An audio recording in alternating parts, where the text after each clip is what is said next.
Olá, meus queridos amigos, que prazer poder estar com você novamente.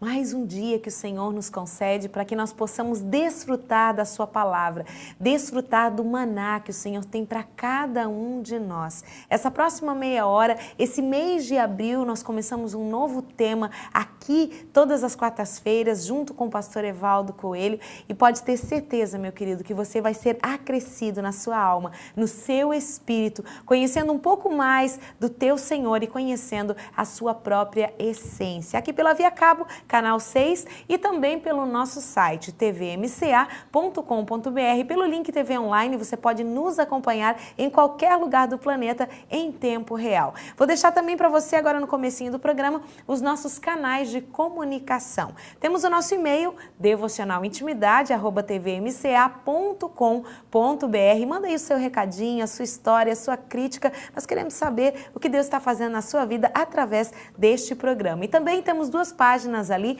no Facebook. O Devocional Intimidade TVMCA e também o Frases Devocional Intimidade. Então, meus queridos, nós vamos juntos nessa próxima meia hora aqui no Devocional Intimidade e esse é o nosso Palavra Rema.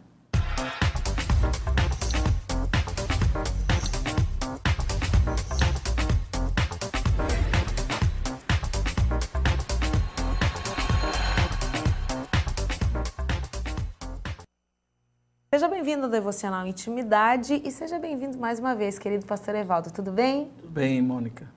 Que prazer nós podemos estar aqui para iniciar um novo tema, não é, pastor? Eu creio que esse tema pode mudar a nossa sorte de uma maneira muito especial. Esse tema foi algo assim do coração de Deus.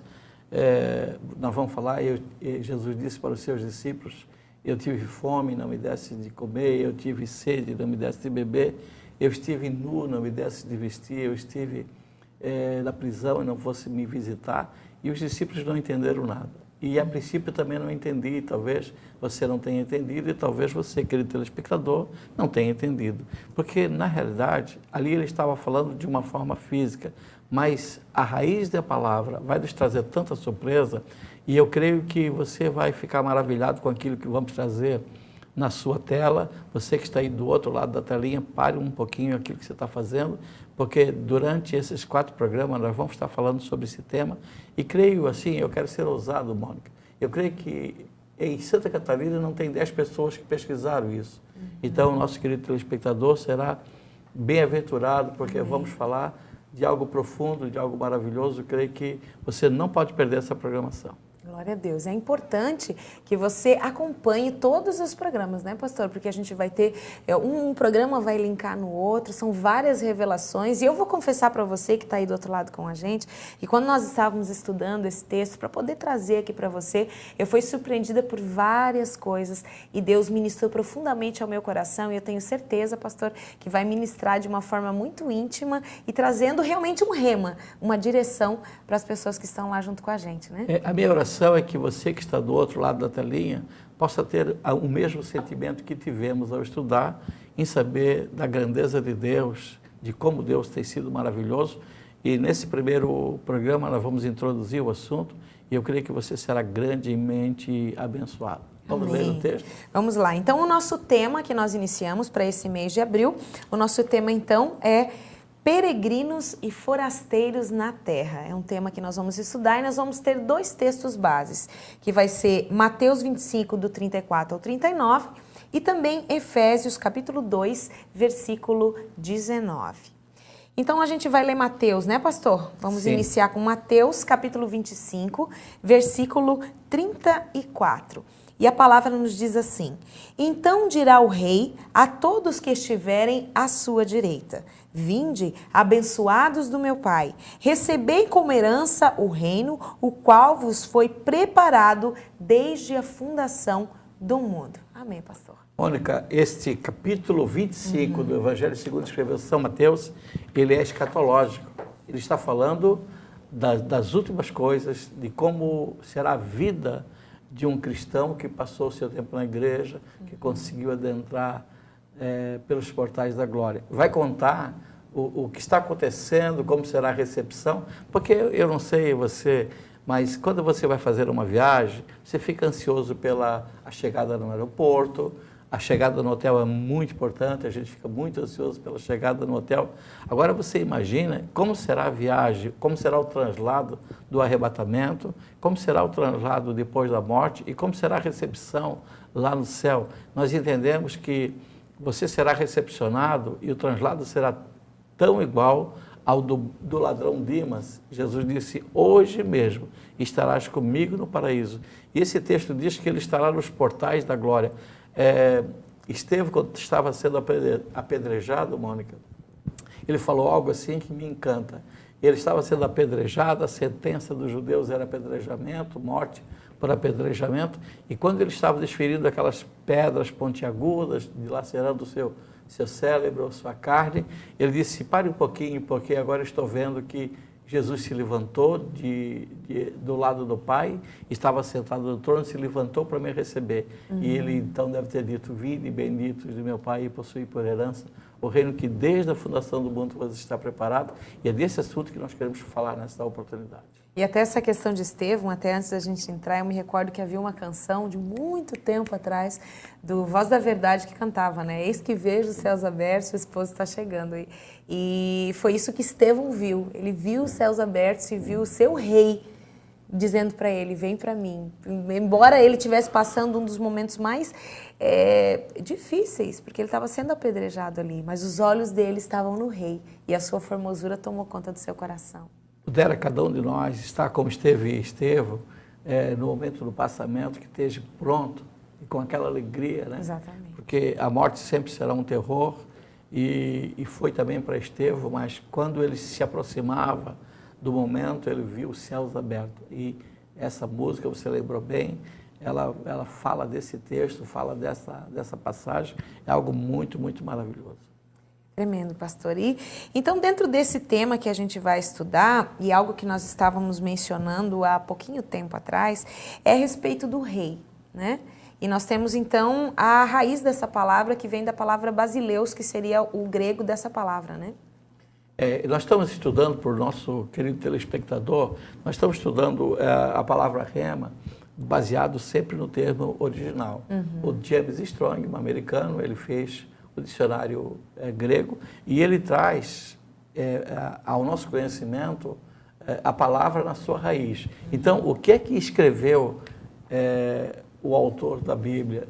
O que escreveu o Mateus? Nesse caso aqui, Mateus escreveu assim, e o basileu, que significa o Senhor da Terra. Veja bem, querido, o Senhor da Terra se levanta, o dono da Terra, o dono do universo, se levanta para receber aquela pessoa que serviu ele com todo carinho, com toda a dedicação. A palavra rei, do grego basileu, que significa o líder.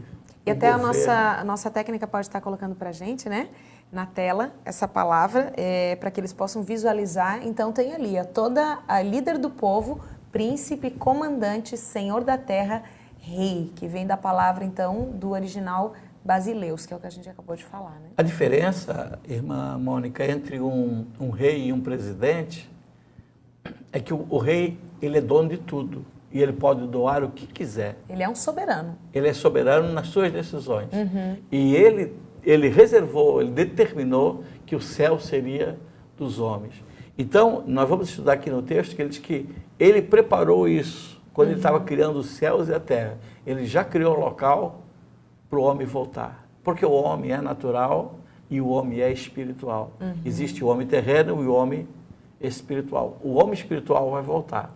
E ele já preparou de antemão. João 14 diz, na casa do meu pai há muitas moradas. Se não, eu vou, teria dito, vou preparar-vos lugar. Eu não preciso preparar nada, está tudo preparado. Nós vamos ver também a origem dessa palavra preparado, e é algo muito, muito maravilhoso.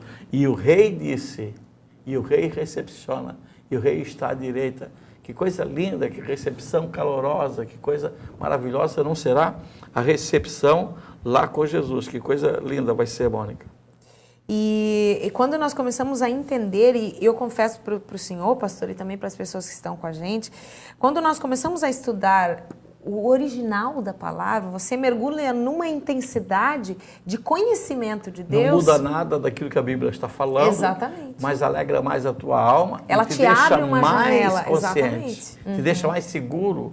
Porque a raiz da palavra, ela não te dá margem para duas interpretações, mas ela te posiciona. Quem vai te receber lá? Ele podia mandar Pedro, porque a ideia que sempre nós tivemos é que o Pedro é o porteiro. E o Pedro tem uma penca de chave na mão e vai abrindo os camarim, né? Verdade. Camarim para o pessoal que está chegando, que está se mudando para o céu. Eu creio que, eu gosto muito da passagem que diz que Enoque andava tanto com Deus, que ele já ficava não muito era, perto, né? já não era mais a terra. Então, na realidade, Enoque andou tanto com Deus que já a casa dele era em Deus, a casa dele já era no céu.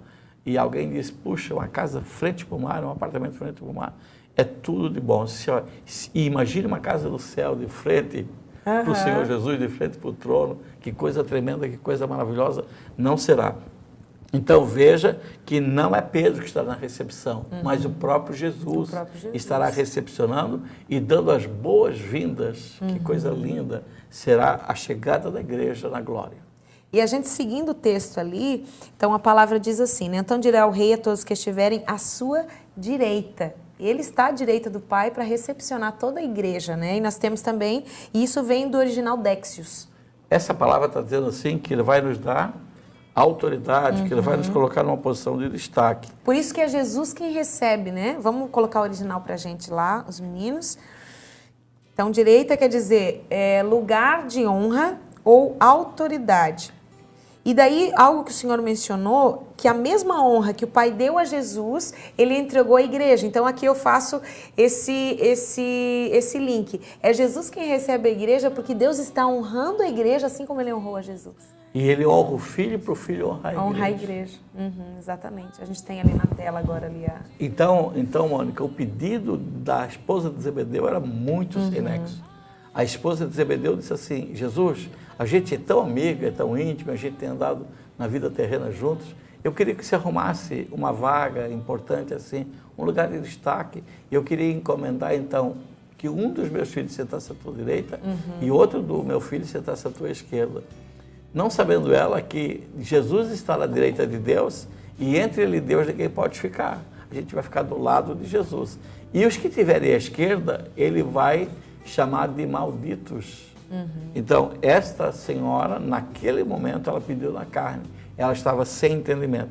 E quando nós estamos sem entendimento para pedir as coisas, a gente não consegue pedir corretamente e não recebe. Pedis e não recebeis, porque não sabeis pedir.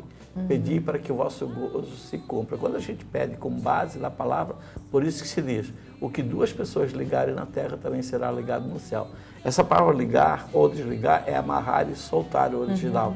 Então, quando eu entendo que eu estou pedindo correto, eu já posso amarrar, porque é da vontade de Deus.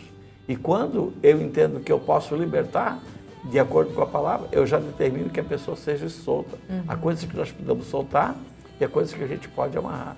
Então isso é muito, muito maravilhoso. Naquele dia, aquela senhora não podia amarrar no céu, porque não tinha base bíblica. Já estava determinado que a igreja ficaria na direita do Senhor, no lugar de honra, no lugar de destaque. E a Bíblia diz no livro de Apocalipse que serão tantas pessoas que estarão à direita do Senhor que será como a areia do mar. E a Bíblia chama de mar de vidro. E eu pensei, por que mar de vidro? Né? Eu que sou calvo pensei, deve ser pelo brilho da calvície, das duas lindas. Mas não é. E o Espírito Santo falou para mim que é o brilho da coroa de cada um, a coroa da vida, a coroa da justiça e a coroa da glória. Todos estarão de coroa, sentados com o rei, né? Nossa, que lugar maravilhoso. E o brilho será um brilho intenso, um brilho maravilhoso. O céu é real, o céu é para a igreja e o céu está à disposição. Eu vejo com alguma preocupação, Mônica, que a gente está perdendo as forças para chegar. As forças estão se esgotando e a gente precisa então estar apercebido do que vamos fazer. Glória a Deus. E no próximo bloco, então, a gente vai continuar ministrando acerca desse tema e frisando um pouquinho mais essa questão, então, do homem carnal e do homem espiritual. Pedis e não recebeis porque pedis mal, né? Então, a gente vai entender um pouquinho mais. Então, meu querido, olha, é só o tempinho de você sair um pouquinho aí e já voltar. 30 segundinhas, a gente está de volta.